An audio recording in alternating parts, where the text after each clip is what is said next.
Vamos a hablar de los números del trigo, amigos, se los prometí, pasaditas las 8:10 de la mañana lo vamos a cumplir. Está en línea Ramiro Costa, economista de la Bolsa de Cereales de Buenos Aires, que siempre nos ayuda con estos números que pronostican, vamos a decir, me quedé en mood Gaby Marcora, que estiman lo que va a pasar con la campaña, en este caso la campaña fina, que arranca dentro de muy poquito. Ramiro, buen día, ¿cómo estás? ¿Qué tal, Carola? ¿Cómo estás? Y a todo el equipo también saludos ahí. Muchas gracias. Nosotros muy bien, muy bien. Y esta semana me imagino que vos también, porque después de lo que vimos la campaña pasada, el año pasado, la sequía y toda la película que ya contamos, bastante triste, este año te tocó dar mejores noticias. En A Todo Trigo lanzaban la campaña fina. Yo quiero que compartamos con los oyentes de dónde vienen esas buenas noticias y qué esperamos o podríamos llegar a esperar de esta campaña fina que arranca dentro de muy poquito. Bueno, sí, son buenas noticias, por suerte. Arrancamos un año con otro humor esta vez. Menos mal. Como sabemos, estamos recién arrancando la campaña que se va a cosechar a partir del próximo año. Uh-huh.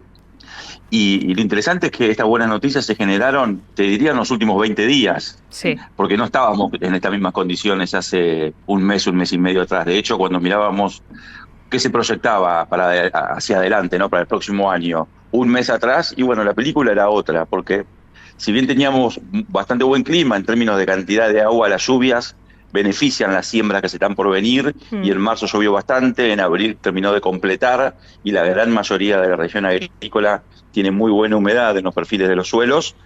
El escenario de los precios internacionales y los costos de producción no eran lo que tenemos hoy, porque los precios eran mucho más bajos y los costos de producción más altos, con lo cual la rentabilidad, cuando uno la proyectaba, no era de la mejor y no permitía ser muy optimista. Pero bueno, eso cambió. Eso cambió porque, por suerte, los precios empezaron a revertir esa tendencia, se fueron hacia arriba. Hoy están entre, podemos decir, 25, 30, incluso un poco más de dólares por tonelada que lo que estaba hace 20 o un mes atrás. Sí. Y eso por algunas cuestiones internacionales que han Ahí sucedido. Vamos. ¿Qué pasó? Por ejemplo, el principal exportador mundial es Ucrania, Rusia, de trigo, y se espera que tenga, o se esperaba que tenga un cosechón, una cosecha realmente récord, niveles muy altos de producción, que eso viene apalancado detrás de una gran exportación de trigo al mundo. Sí. Pero lamentablemente para ellos, buena parte de donde ellos producen el trigo está transitando una situación de cierta sequía. Ajá. Entonces ya el mercado empieza a descontar que quizás esa cosecha no es tan grande como se estaba proyectando hace unas semanas atrás. Ok. Otro factor relevante y más o menos de similares características, aunque todavía falta para terminar de confirmarse, pasa en Estados Unidos, que es otro gran país productor y otro gran país exportador de trigo. Sí.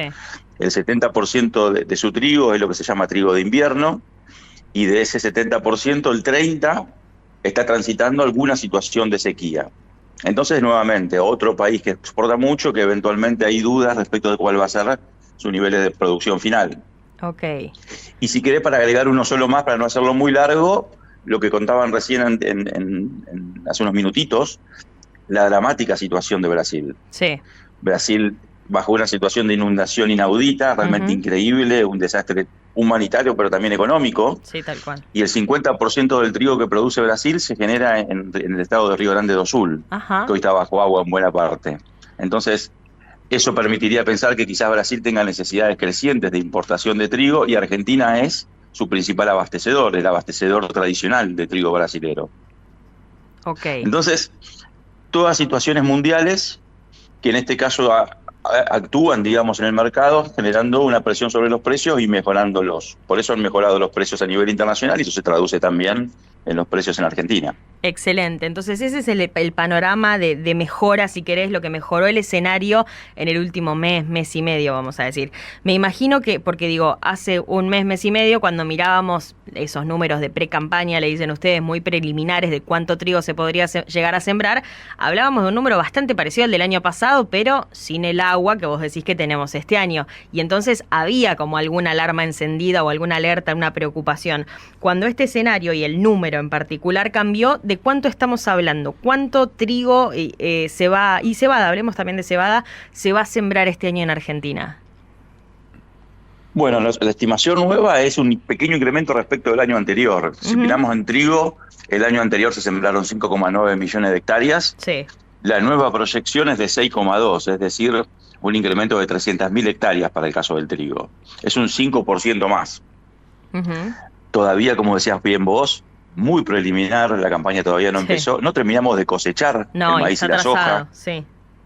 Está atrasado, entonces pues, todavía con cierto grado de incertidumbre, pero todo parece indicar que tendríamos un incremento de esas características. Y para cebada, también un leve incremento, ya apuntando a algo así como 1,3 millones de hectáreas, que sería un 4% más que lo que se sembró el año pasado.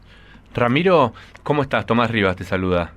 ¿Qué tal, Tomás? ¿Cómo estás? Bien, vos. Ramiro, pasó Caputo y preguntó, ¿y esto cuántos dólares nos va a traer a la Argentina? Que es lo que espera el gobierno y también un poco lo que se espera del país a nivel balanza fiscal y demás. Y esto nos va a traer bastantes dólares, y eso es bueno.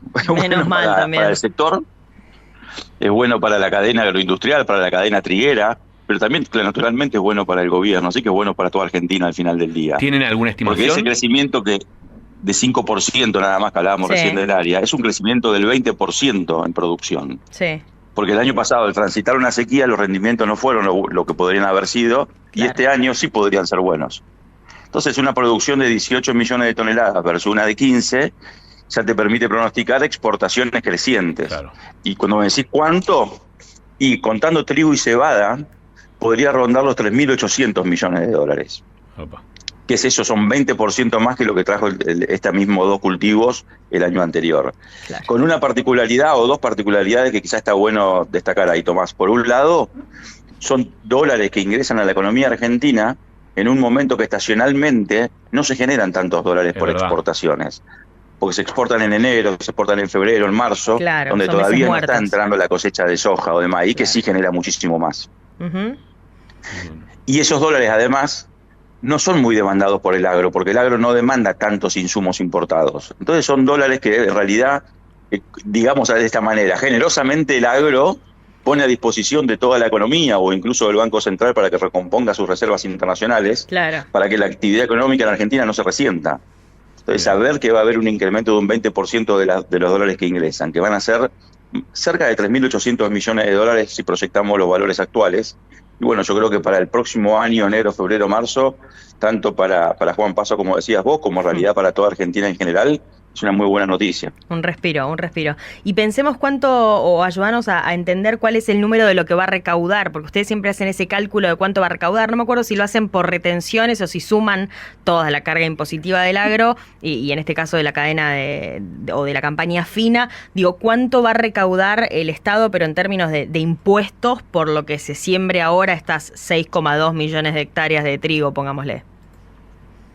Sí, Carola, lo hacemos por todo, en concepto de todos los impuestos. Bien. Entonces, consideramos ese impuesto que tanto hablamos, que son las retenciones, los derechos de exportación, pero también incorporamos todos los otros impuestos que paga cualquier actividad económica. Los impuestos de ingresos brutos, impuestos de sellos, impuestos de ganancias, todos los impuestos que paga el sector agrícola. Y en ese sentido, la proyección actual es de 1.200 millones de dólares, que son números muy grandes. Sí. Y que impactan en un incremento del 14% respecto de lo que se recaudó el año anterior. Bien. Entonces, también la parte fiscal, la parte de Hacienda, va a recibir una buena noticia. Naturalmente es una presión fiscal muy alta, porque como decíamos, el sector paga todos los impuestos que pagan todas las actividades, con la diferencia que esta además paga retenciones. Claro. Así que la presión tributaria afecta lo que sería la rentabilidad proyectada. Pero bueno, el año con la suba de precios y la baja de costos permite ser un poco optimista de cara al nuevo año. Optimista hasta ahí, si querés. Sí. Porque si lo vinamos con un poquitito de faros largos, Argentina está, en términos de su producción, estancada. Claro, está quieta. No es que estamos tirando trigo al techo. Exactamente, no estamos creciendo, estamos recuperando. Argentina solamente 3, 4, 5 años atrás produjo 21, 22 millones de toneladas de trigo. Sí. Hoy estamos hablando de 18 y lo estábamos planteando como un escenario optimista o positivo. Lo es porque venimos de 15, pero en realidad Argentina está estancada en términos de su producción, y no solamente de trigo, vemos lo mismo en soja, en maíz, girasol, todos los cultivos están en niveles que un año malo caen un poco, un año entre comillas bueno recuperan, pero que no está pudiendo crecer. Claro, tengo que cerrar, pero la verdad que no puedo cerrar sin preguntarte cómo se puede crecer, porque entiendo, y esto lo charlaba mucho con productores, con empresarios del agro estos 2 días en Mar del Plata, en A Todo Trigo, muchos me decían, bueno, sí, bárbaro, tenemos que crecer ahora. Así, como se está hoy, no se puede crecer más. Ese estancamiento tiene que ver con algo, con un contexto. ¿Qué tiene que pasar para que, bueno, Argentina deje de estar en este escalón quieto en la producción, en este caso de trigo, pero en la producción de granos en general? Bueno, esa es una pregunta compleja para responderla rapidito, pero vamos a poner como una condición previa fundamental y tener estabilidad macroeconómica, que la inflación sea mucho más baja que la que tenemos, viene bajando y es una excelente noticia, pero tiene que ser baja durante mucho tiempo. Claro. La reducción de la brecha cambiaria también es una muy buena noticia, la eliminación de las restricciones cuantitativas, las limitaciones a las exportaciones son muy importantes. Alguna reducción de aranceles en importaciones fueron muy importantes y lo son, pero faltan otras cosas. Decíamos, el sector paga más impuestos que las otras actividades. Bueno, tratar de igualarlo, y eso implicaría eliminar o reducir al menos los derechos de exportación, las retenciones. Que se elimine el impuesto país que encarece los costos de los insumos.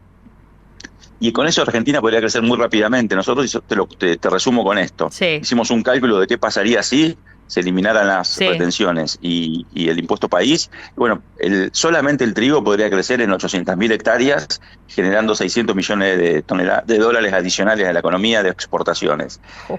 Es decir, estábamos hablando recién de que nos ponemos contentos por 300.000 hectáreas, haciendo un sacrificio bastante fuerte, y acá lo podemos multiplicar casi por 3. Escúchame, Ramiro, y entre nos, ¿vos le firmás a Caputo una garantía de que si baja retenciones impuesto país, logra eso? El agro ya lo mostró muchas veces. Cuando tiene condiciones malas, reduce los paquetes tecnológicos, pone menos, invierte menos. ¿Por qué? Porque los números no le dan. Cuando tuvieron mejores incentivos, automáticamente respondió la producción. Así que me parece que esa prueba ya fue pasada. Bien. Gracias, Ramiro. Un abrazo grande. Siempre un placer. Un beso, adiós. Adiós. Muchas gracias. Ramiro Costa, de la Bolsa de Cereales de Buenos Aires. Qué bueno, ayudándonos a entender los números. Crece la producción de trigo 20% al menos en los primeros datos. Insisto, falta, todavía no arrancó a sembrarse, pero eso espera la Bolsa de Cereales de Buenos Aires, que crezca 20% la producción de granos finos de trigo y de cebada en Argentina.